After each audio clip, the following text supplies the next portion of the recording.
नमस्कार दोस्तों, आज दिन है शुक्रवार और तारीख है 14 अगस्त और आप देख रहे हैं हेडलाइन ब्यूरो। अगले कुछ मिनटों में हम बात करेंगे देश दुनिया की उन सभी बड़ी खबरों की जो पिछले 24 घंटों में सुर्खियों में रही। तो चलिए बिना देर किए शुरू करते हैं आज का न्यूज बुलेटिन। शुरुआत करते हैं एक गुड न्यूज से। तो फॉरेन टूरिस्ट के लिए भारत आने के नियमों में बदलाव किया गया है। अब कुछ फॉरेन ट्रैवलर्स के लिए अटारी बॉर्डर के जरिए भारत में एंट्री का विकल्प उपलब्ध कराया गया है। इसके लिए ई वीजा रूल्स में बदलाव किया गया है, यानी पाकिस्तान बॉर्डर से जुड़े अटारी वाघा रूट के जरिए भी एलिजिबल फॉरेन टूरिस्ट इंडिया में प्रवेश कर सकेंगे। वहीं गूगल का नया फिटबिट एयर इंडिया में अक्टूबर में लॉन्च होने जा रहा है। खास बात यह है कि इसमें ट्रेडिशनल स्मार्ट वॉच की तरह स्क्रीन नहीं होगी। डिवाइस का फोकस फिटनेस और हेल्थ ट्रैकिंग पर रहेगा और इसमें AI पावर्ड हेल्थ कोचिंग जैसे फीचर्स मिलेंगी, यानी बिना स्क्रीन देखे भी ये वेरिएबल आपकी एक्टिविटी, स्लीप और वेलनेस को ट्रैक करने पर फोकस करेगा।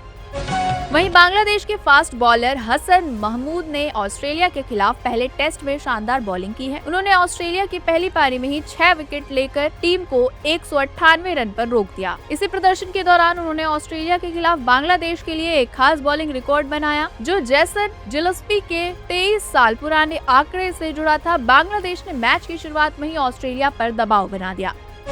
वहीं जालंधर पहुंचे फॉर्मर इंडियन क्रिकेटर और आप MP हरभजन सिंह ने कनाडा में हुए खालिस्तान रिलेटेड प्रदर्शन पर प्रतिक्रिया दी। उन्होंने कहा कि हर जगह अच्छे लोग होते हैं और कुछ लोग सिर्फ नुकसान की तलाश में रहते हैं। हरभजन ने कहा, मुझे लगता है कि हमें गुस्से के नहीं बल्कि प्यार के बीज बोने चाहिए और कनाडा में जो हुआ और जो हो रहा है उसे उन्होंने निंदनीय बताया है।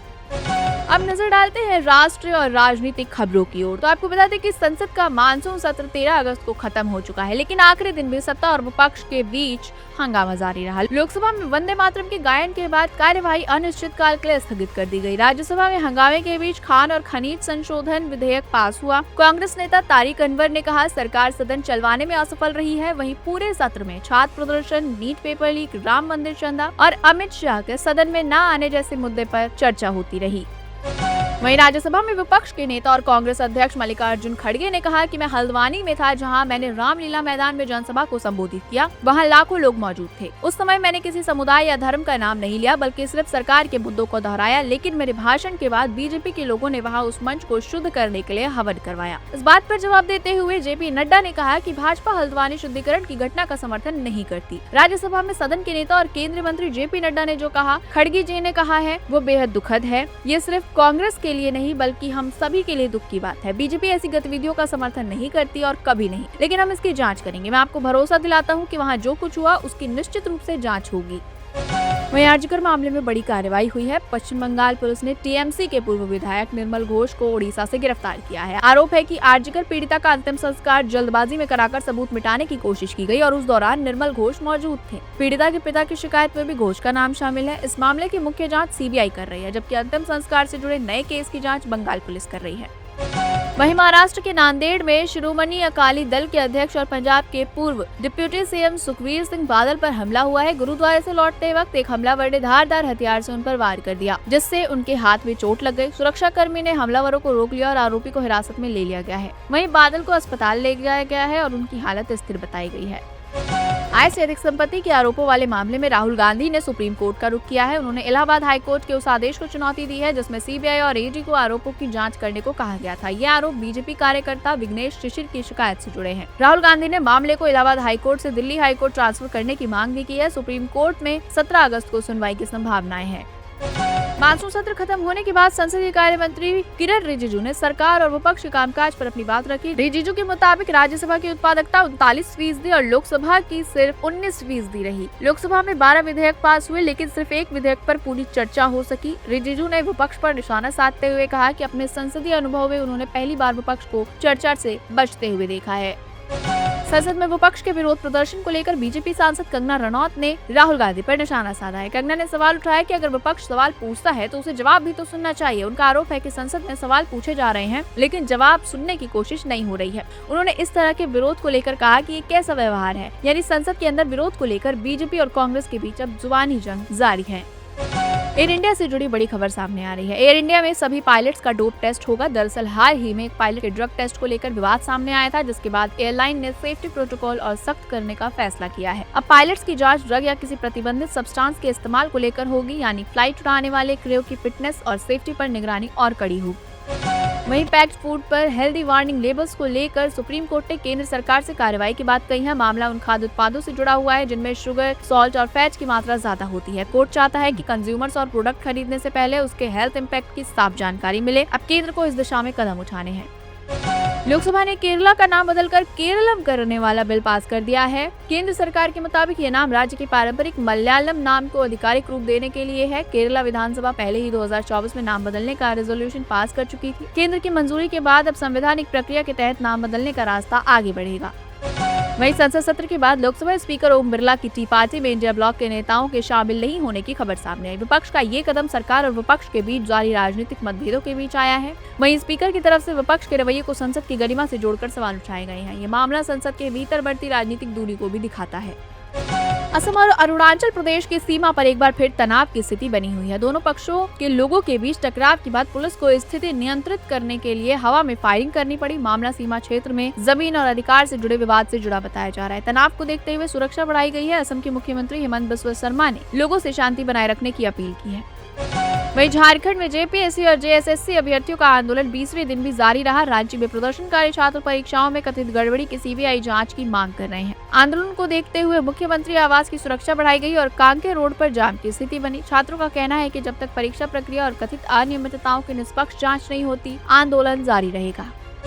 वहीं कानपुर लखनऊ एक्सप्रेसवे को लेकर लापरवाही के आरोप सामने आए हैं। रिपोर्ट में सड़क और एक्सप्रेसवे की कई हिस्सों की मरम्मत की जरूरत बताई गई है। हालात को लेकर गृह विभाग ने स्टेटस रिपोर्ट मांग ली है। यानी जिस एक्सप्रेसवे से तेज और सुरक्षित सफर का दावा किया गया था, अब उसके रखरखाव पर सवाल उठ रहे हैं। प्रशासन से स्थिति सुधारने और रिपोर्ट देने को कहा गया है।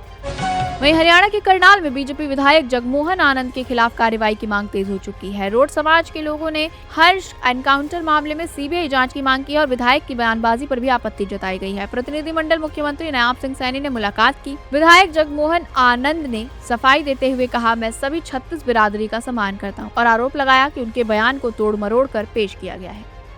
वहीं कावेरी जल विवाद को लेकर कर्नाटक बंद और प्रदर्शन का असर देखने को मिला है। कन्नड़ संगठनों ने तमिलनाडु को कावेरी का पानी दिए जाने के विरोध में राज्यव्यापी प्रदर्शन किया। बेंगलुरु समेत कई जगह सुरक्षा बढ़ाई गई। हालांकि तमिलनाडु के लिए बस सेवा को पूरी तरह बंद नहीं किया गया। विवाद की जड़ कावेरी नदी के पानी के बंटवारे को लेकर दोनों राज्यों के बीच लंबे समय से चला आ रहा मतभेद है।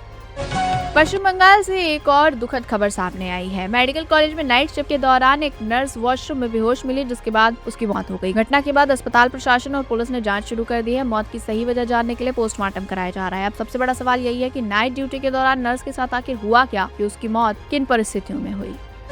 दिल्ली दंगा मामले में कड़कड़डुमा कोर्ट ने 13 आरोपियों को बरी कर दिया है। कोर्ट ने मामले में गवाह की गवाही को संदेह के घेरे में माना, यानी अभियोजन पक्ष आरोपों को साबित करने के लिए पर्याप्त विश्वसनीय सबूत पेश नहीं कर सका। अदालत के फैसले के बाद 13 आरोपियों को राहत मिली है। ये फैसला 2020 के दिल्ली दंगों से जुड़े मामलों में आया है।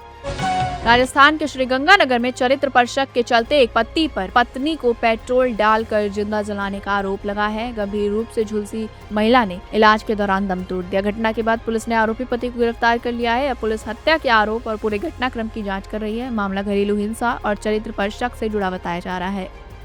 वहीं मध्य प्रदेश के कटनी में बीजेपी विधायक संजय पाठक की कंपनी से करीब 1.5 करोड़ रुपए की साइबर ठगी का मामला सामने आया है। शिकायत के बाद एफआईआर दर्ज की गई और संबंधित खाते पर होल्ड लगाया गया है। पुलिस अब पता लगा रही है कि रकम किस तरीके से ट्रांसफर हुई और इसमें कौन कौन लोग शामिल हैं। फिलहाल मामले की जांच जारी है और पुलिस ने साइबर फ्रॉड के एंगल से कार्रवाई शुरू कर दी है।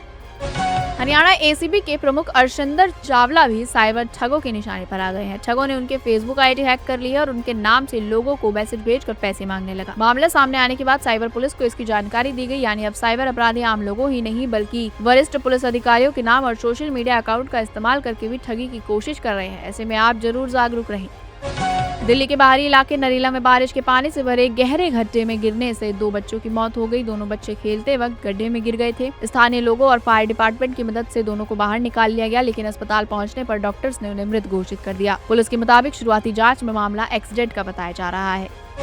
बिहार के शेखपुरा में एक सरकारी एम्बुलेंस से शराब बरामद होने का मामला सामने आया है। पुलिस ने वाहन को जब्त कर लिया और शराब की बरामदगी के बाद जांच शुरू हो चुकी है। सबसे बड़ा सवाल ये है कि जो सरकारी एम्बुलेंस का इस्तेमाल मरीजों को अस्पताल पहुंचाने के लिए होना चाहिए, उसमें शराब कैसे पहुंची और उसके पीछे कौन लोग हैं। टाटा ग्रुप की company Indian hotels company limited ने बुधवार को बताया कि उसे मुंबई के ताजलैंड एंड के बकाया प्रॉपर्टी टैक्स पर बृहन्मुंबई म्युनिसिपल कॉर्पोरेशन BMC से 5.51 करोड़ रुपए से ज्यादा का अतिरिक्त जुर्माना भरने का नोटिस मिला है। इसके साथ ही कुल जुर्माना राशि 103.08 करोड़ रुपए से ज्यादा हो गई है। देश की सबसे बड़ी हॉस्पिटैलिटी कंपनी ने एक रेगुलेटरी फाइलिंग में बताया कि मुंबई के ताजलैंड एंड के लिए BMC से मिले 2026-27 के प्रॉपर्टी टैक्स बिल में बकाया प्रॉपर्टी टैक्स पर लगाया गया जुर्माना शामिल था। बीएसपी प्रमुख मायावती ने पार्टी नेता अनंत मिश्रा को संगठन से बाहर कर दिया है। पार्टी के भीतर अनुशासन और संगठनात्मक गतिविधियों को लेकर ये कार्रवाई सामने आई है। इस फैसले के बाद यूपी की राजनीति में चर्चा तेज हो चुकी है कि बीएसपी आने वाले चुनाव को देखते हुए अपने संगठन में और बदलाव कर सकती है। हालांकि इस फैसले को किसी दूसरी पार्टी से जोड़कर दावा करना भी सही नहीं होगा। गोरखपुर में एक वेटरिनेरियन की मौत के मामले में एक PhD कर रही महिला का नाम सामने आया है। पुलिस पूरे मामले की जांच कर रही है और आरोपों से जुड़े दस्तावेजों तथा बातचीत की जानकारी जुटाई जा रही है। मामला आर्थिक धोखाधड़ी के आरोपों से भी जुड़ा बताया जा रहा है। फिलहाल जांच पूरी होने से पहले किसी को दोषी मानना सही नहीं होगा। केन बेतवा प्रोजेक्ट को लेकर बड़ी अपडेट सामने आई है। मध्य प्रदेश में ट्राइबल कम्युनिटीज के विरोध के बाद राहुल गांधी ने सरकार पर निशाना साधा है। उन्होंने कहा, Modi government fears both truth and non violent resistance. Rahul ने आरोप लगाया कि आदिवासियों को उचित कंपेंसेशन और डिग्निफाइड रिहेबिलिटेशन नहीं मिला। उन्होंने कहा कि the tribal brothers are sister of Madhya Pradesh का पानी, जंगल और जमीन पर पहला अधिकार है। पंजाब के पटियाला में एक कपल घर देखने पहुंचा था, तभी वहां मौजूद पिटबुल ने दोनों पर हमला कर दिया। रिपोर्ट के मुताबिक पति पत्नी को मिलकर करीब 26 बार काटा गया और घटना का वीडियो सामने आ गया है। दोनों को इलाज के लिए अस्पताल ले जाया गया। घटना के बाद घर में खतरनाक नस्ल के कुत्तों को रखने और सेफ्टी रूल्स को लेकर फिर सवाल उठ रहे हैं। बेंगलुरु की सेंट्रल जेल में convicted farmer MP Prajwal Revanna के सेल से 5G स्मार्टफोन मिलने के बाद प्रिजन सिक्योरिटी पर सवाल उठे हैं। CCB की रेड में फोन के साथ चार्जर और दूसरे सामान मिले। फोन में WhatsApp, Instagram और Netflix जैसे ऐप होने की बात सामने आई है। मामले के बाद जेल अधिकारी को सस्पेंड कर दिया गया है। जांच शुरू हो चुकी है और इससे भी बड़ी बात कि उसके फोन में अश्लीलता भरे वीडियोस भी पाए गए हैं। हिमाचल प्रदेश में मानसून की बारिश ने भारी तबाही मचाई है। रिपोर्ट के मुताबिक अब तक 173 लोगों की मौत हो चुकी है और करीब 936 करोड़ रुपए से ज्यादा का नुकसान हो चुका है। लगभग 200 सड़कें बंद हैं और कई पेयजल योजनाएं भी प्रभावित है। बारिश, भूस्खलन और सड़क बंद होने से कई इलाकों में लोगों की परेशानी बढ़ गई है। प्रशासन राहत और बहाली के काम में जुटा हुआ है। मौसम में सुधार के बाद माता वैष्णो देवी यात्रा में श्रद्धालुओं को राहत मिली है। श्राइन बोर्ड ने बैटरी कार मार्ग फिर से खोल दिया है और सेवा सुचारू चल रही है। हालांकि त्रिकुटा पर्वत पर बादल होने की वजह से हेलीकॉप्टर सेवा बीच बीच में प्रभावित हुई। फिलहाल रोज करीब 16 से 21 हजार श्रद्धालु माता के दरबार पहुंच रहे हैं और यात्रा के बाकी प्रमुख मार्ग खुले हुए हैं। अगर अक्टूबर में ट्रेन से आप सफर करने वाले हैं तो ये खबर जरूर सुनिएगा। दिल्ली रेवाड़ी रेलखंड पर ऑटोमेटिक सिग्नलिंग से जुड़ा काम होने के कारण कई ट्रेनें अलग अलग तारीखों पर कैंसिल रहेंगी। 5 अक्टूबर को Delhi Jaisalmer train number 14087 cancel रहेगी, जबकि 6 अक्टूबर को दिल्ली सराय बांद्रा, बांद्रा दिल्ली सराय, हिसार रेवाड़ी और रेवाड़ी हिसारी समेत कई ट्रेनें प्रभावित होंगी। ट्रेन बुक करने से पहले कैंसिलेशन जरूर चेक करें। और टाटा ट्रस्ट ने एन चंद्रशेखरन के उत्तराधिकारी की तलाश शुरू कर दी है। इसके लिए एक सिलेक्शन पैनल बनाया गया है जो नए चेयरमैन के नाम पर विचार करेगा। चंद्रशेखरन के नेतृत्व को लेकर टाटा ट्रस्ट ने उनके योगदान के लिए धन्यवाद दिया है। अब सबसे बड़ा सवाल है कि टाटा ट्रस्ट की कमान आगे किसके हाथ में जाएगी और नए नेतृत्व से समूह की रणनीति किस तरह बदलेगी, ये तो आने वाला वक्त ही बताएगा। 8 पे कमीशन इस समय सेंट्रल गवर्नमेंट एम्प्लॉयज की सैलरी, अलाउंस और पेंशन स्ट्रक्चर की समीक्षा कर रहा है। इसी बीच कमीशन ने कंसल्टेंट्स की भर्ती निकाली है। सीनियर कंसल्टेंट को 1,80,000, कंसल्टेंट को 1,20,000 और यंग प्रोफेशनल को 90,000 तक मंथली रेम्यूनरेशन मिल सकता है। ये रेगुलर गवर्नमेंट जॉब नहीं बल्कि कॉन्ट्रेक्चुअल पोजीशंस हैं।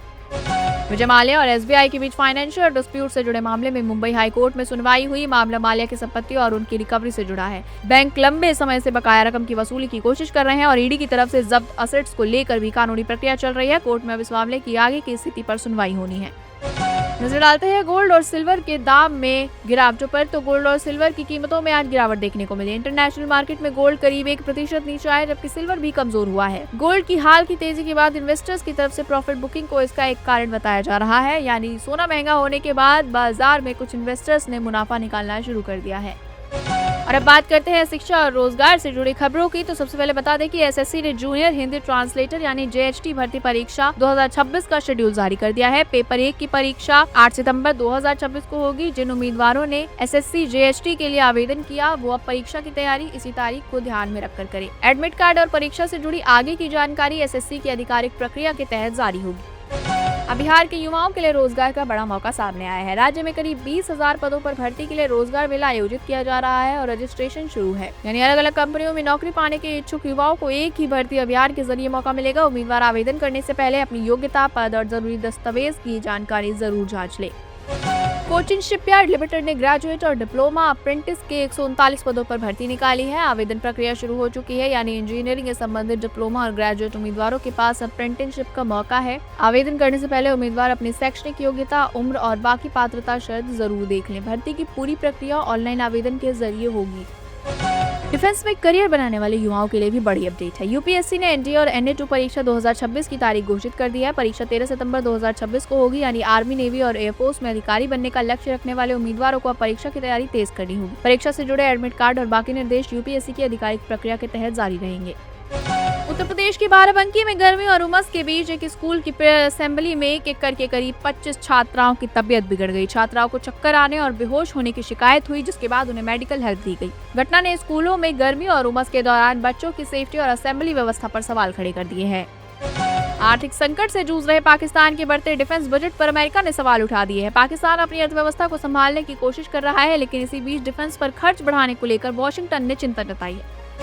वहीं रशियन प्रेसिडेंट व्लादिमीर पुतिन ने पहली बार कुरिल आइलैंड का दौरा किया। ये वही द्वीप है जिस पर रशिया का नियंत्रण है, लेकिन जापान भी इन्हें अपना क्षेत्र बताता है। पुतिन ने तुर्प आइलैंड में फिश प्लांट, हॉस्पिटल और स्कूल का दौरा किया। जापान ने इस यात्रा पर विरोध जताया। रशिया जापान के बीच ये पुराना टेरिटोरियल डिस्प्यूट अब फिर सुर्खियों में है। पुतिन की यात्रा पर जापान की PM सनाए तकाइची ने इसे एब्सोल्युटली अनएक्सेप्टेबल बताया और कहा कि इस यात्रा से जापान के लोगों की भावनाएं आहत हुई हैं। वहीं अमेरिका के aircraft carrier USS Abraham Lincoln करीब 250 दिनों से लगातार समुद्र में है। लंबे डिप्लॉयमेंट को लेकर अमेरिकी सांसदों ने डिफेंस सेक्रेटरी पेटे हेग्सेथ से सवाल किए हैं। रिपोर्ट के मुताबिक जहाज पर तैनात करीब 5000 सेलर्स और मरीन्स लंबे समय से घर से दूर है और उनकी वर्किंग कंडीशंस को लेकर भी चिंता सामने आई। सेनेटर ने सरकार से इस डिप्लॉयमेंट को लेकर जवाब मांगा है। फिलहाल इस बुलेटिन में इतना ही। मिलते हैं अगली वीडियो में नई खबरों के साथ। तब तक के लिए जुड़े रहिए और देखते रहिए हेडलाइन ब्यूरो। धन्यवाद।